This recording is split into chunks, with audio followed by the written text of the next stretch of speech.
What is up, everybody? I'm NoLucksGiven, and today we're going to be talking about a bunch of news coming to Autobattlers for the month of August 2024. And first up, we have got a new season for Battlegrounds dropping next week, August 20th.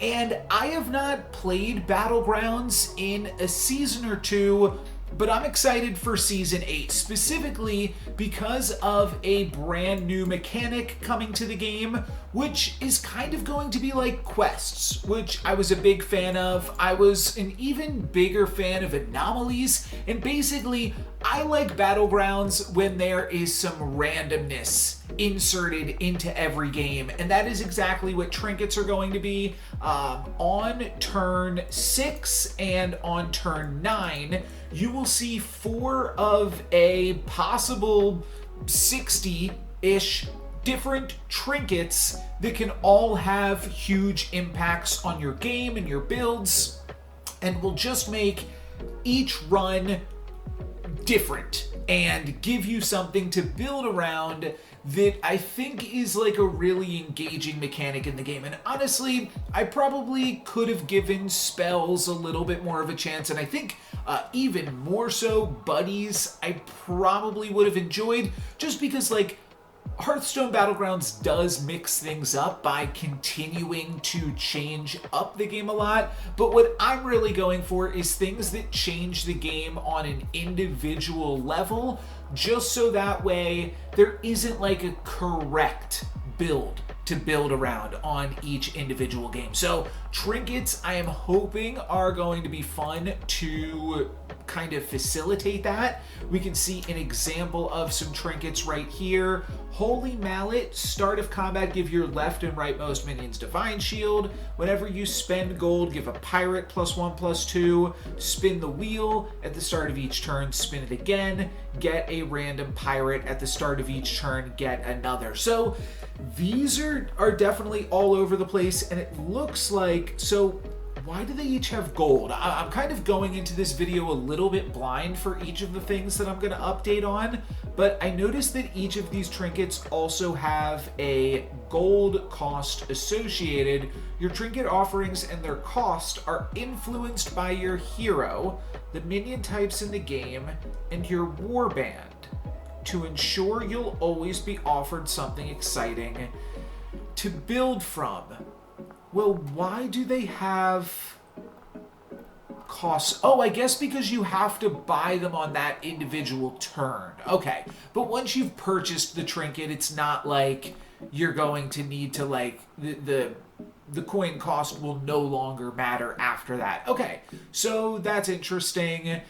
And yeah, just seems like a lot of fun. Here are potentially 2 more options. Oh, these are greater options, and these are all lesser options. You can tell the Booty Bay Brew, just basically an upgrade of that. We also have a new hero. I don't know how much I'm going to go into all of these updates here for Hearthstone Battlegrounds. I think we might just move it along to the next thing in the video.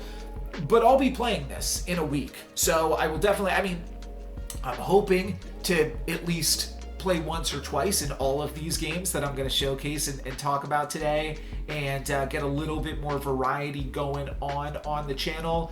But Marin the manager, if you want to speak to the manager, on turn 5, choose a lesser trinket to buy. Okay, well, everyone gets a lesser trinket on turn 6.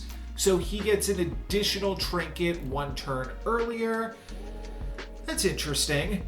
Yeah, okay. And it says your trinket offerings and their costs are influenced by your hero, the minion types, and your warband. I'm curious if trinkets are also influenced by your trinkets, which is interesting.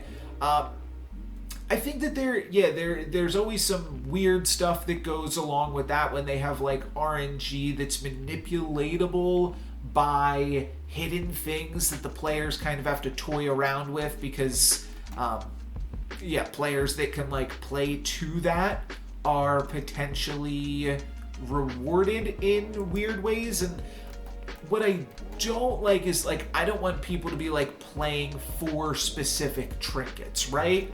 But I want trinkets to be... I mean, turn 6 is still pretty early. I'm trying to think of what stage that is in the game. But yeah, that's when you have 8 gold. So I'm hoping that it's like, these are the things that push you in a direction. But I mean, it's going to be a huge potential bounty if you get a greater trinket that is already going for whatever you've been going for. So that is interesting. And looks like, actually, by the time I have put out this video, all of the minions have been revealed. And looks like there will be some spells. Again, I don't see spells on the reveal, but I guess they're just keeping spells. So that definitely gives you a reason to, like, already understand it and like hop in the game right now and get a little preview of different spells.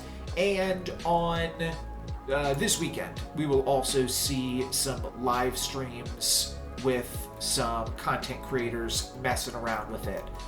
What is this? Oh, this is just rewards from the season pass. All right, so that's it. That is coming to Hearthstone Battlegrounds. I think I'm going to be playing along a little bit more with Season 8 and messing around with some trinkets. The second game I wanted to talk about is Once Upon a Galaxy, which is now in open beta on iOS and Android and has recently added a few things. You can see on the screen here we've got mastery level and rank, and the game also now has a collection system. Previously, all players had a full collection. You just had every card unlocked, and now you have to earn the cards by playing the game. So I do want to stress that at some point in the future, they will be resetting collections again. So right now you're really just playing for fun and to learn the game, but you will earn cards as you play.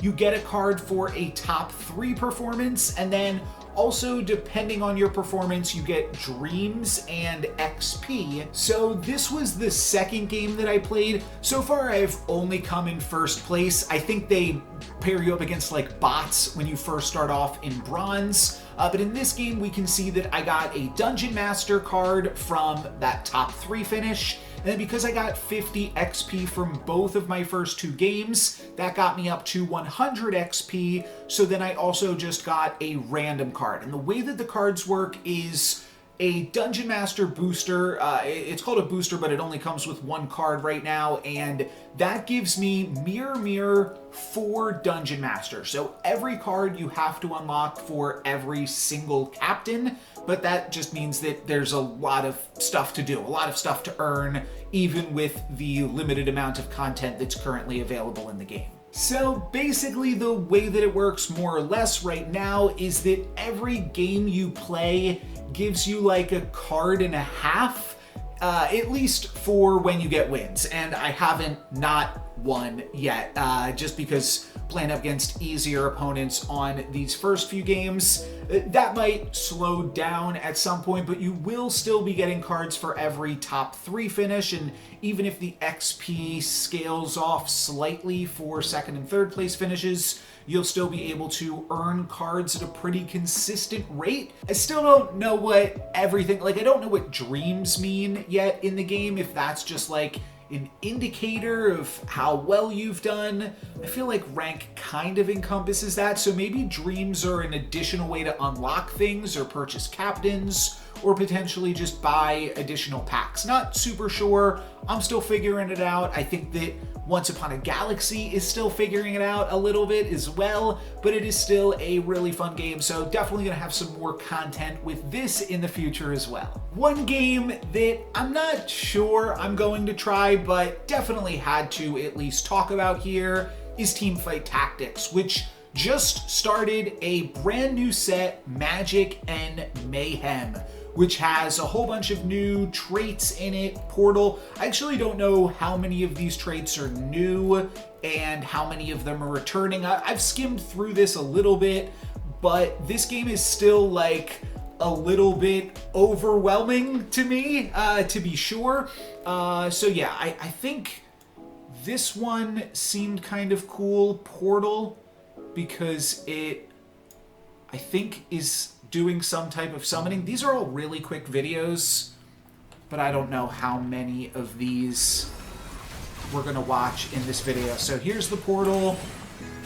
Okay, it's just firing out. Yeah, it said like debris and things. No, it summoned like a Krug. Oh, and some items there potentially too.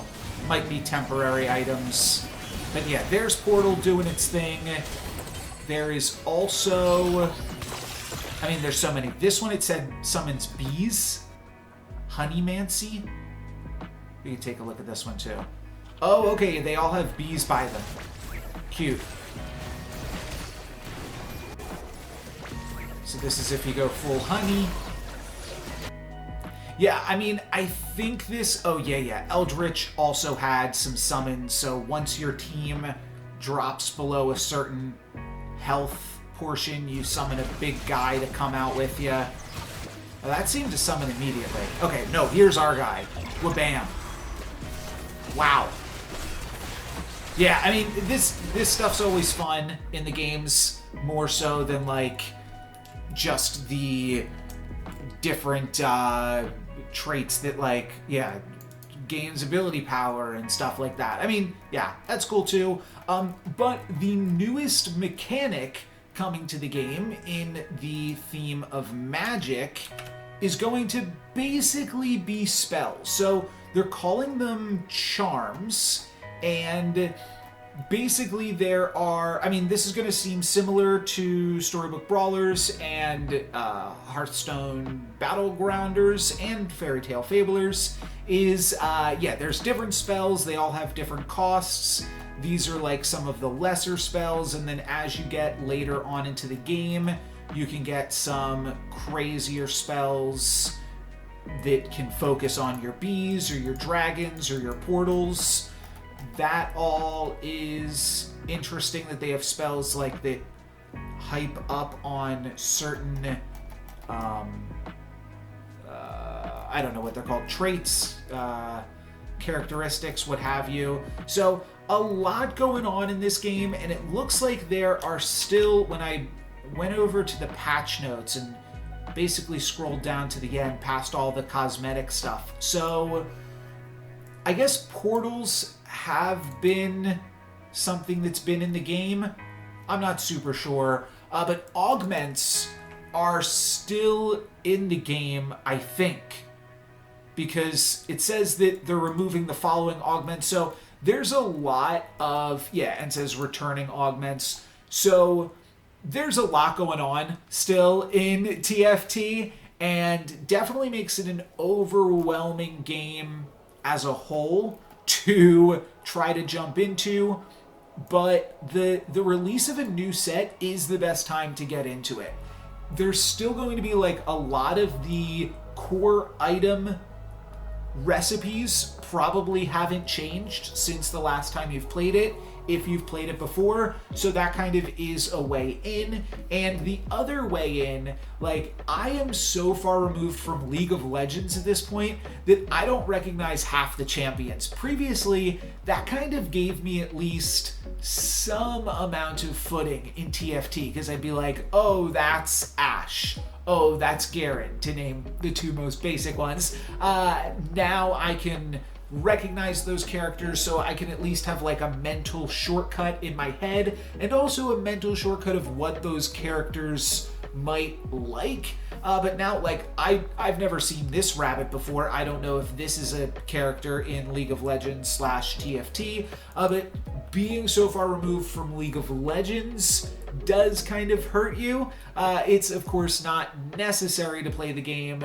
but can certainly help. But did want to just draw some attention to it, because if you are thinking about it, now's the best time to give it a shot. I did make a video about this already specifically, but I figured I'd mention it in this one here too. Fairy Tale Fables, not too much new has happened, but there is a 1v1 mode now officially supported, and there's a 1v1 ranking in addition to the monthly 1v1 tournaments that you can enter. So this is a great way to practice for the tournaments as well, and is also just cool that now this is like a supported mode, so you can just queue up in client by pressing this button. And yeah, did a video about this if you want to hear more about that specifically, but definitely cool to support more different ways to play. Here's a change that I'm super excited for. Backpack Battles has basically doubled the amount of classes in the game. And this image, by the way, says now on the beta branch, but this is, I'm just using this because I like the image here. This is actually in the game now. We'll take a look at another release notes in just a second, but what they have done, we can see there are 4 new backpacks here, and there are currently 4 different starting backpacks in Backpack Battles. Each of the 4 different classes has 1. Now each of the 4 different classes has 2. Ranger, Reaper, Berserker, and Pyromancer all got a brand new starting backpack, and you can randomize it, and you can just randomize your class and your loadout, which that's what I'm probably going to do every single time. It looks like Star of Courage will reward for starting as a random character. I don't know what that means. That's not why I'm doing it. I just like random, and I like like I said, with augments and whatever they're called in Hearthstone Battlegrounds, were these called charms? I'm not sure. We're covering a lot of different stuff here, and everybody has like a slightly different take. Is it a class? Is it a captain? Is it a hero? But I think that this is really cool to just provide you with a new starting path, and they've basically doubled the amount of content in the game. While they haven't, like, Reaper's still going to see a lot of the same Reaper things, whether they start with the Relic case or the original Reaper backpack, but still the Relic case, I'm sure, is going to have specific things that it asks you to build around. So this just seems really cool to me. I don't have any crazy big updates for the Bazaar, but I did want to draw some attention to their YouTube channel, which over the past month or so has been putting out short little videos teasing some items and characters and things like that. They also did a Q&A. I don't know if they'll do something like this again, but basically anyone that wanted to could ask a question on their Discord. And I think Reynad answered every single question that was asked. I asked a question here.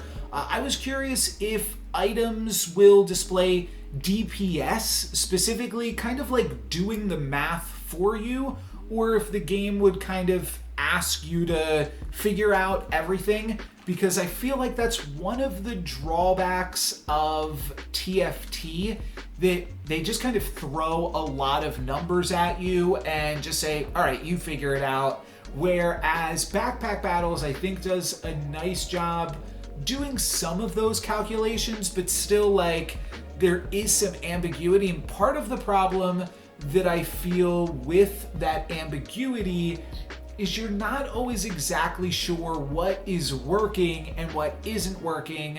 And of course, that's part of the fun of it, is like figuring out how to space everything in your backpack to get the most builds, but it's also overwhelming and at like some point a little bit annoying. So I was kind of curious what direction, and we can hear the answer from Reynad here. Let's see, will items display DPS as well as just damage and cooldown? Will other mechanics in game do the math for you?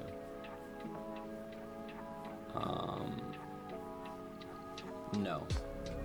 And I'll tell you why. We talked. That's basically it. Yeah, no, and I hear you can watch this video if you're curious on this or any of the other specific answers. I get it. Yeah, just different approaches to that different stuff. The thing is, like, you can never give basically what he goes on to say is you can never give a perfect answer. So rather than trying to give an answer, it's just better to not, and that also opens up more room for like experimentation and things like that. The last thing I wanted to talk about in this video is Gods vs. Horrors, which is a roguelike auto battler. This is going to be all PvE. I've not tried it out. I think I probably will put out at least one video on it to give it a shot. Not sure if it's going to be exactly up my alley considering it's PvE, and I did hear the dev say something like the fights are not going to be like featuring that much RNG. It's going to be all pretty easy to like replicate. The fight would work the same way each time, which is of course less frustrating when it's like PvE. You want things to be more consistent, but we'll see. The dev reached out to me. They sent me an email and said, hey, I hear you like Fairy Tale Fables, I hear you like Storybook Brawl, check out Gods vs. Horror. So maybe we will do that at some point in the future. Right now there is a free demo on Steam, and the game is set to release early in 2025. But for today, that's going to be it for me. That is the news that I have for Auto Battlers for the month of August. Thank you guys very much for watching. I'm NoLucksGiven. Peace.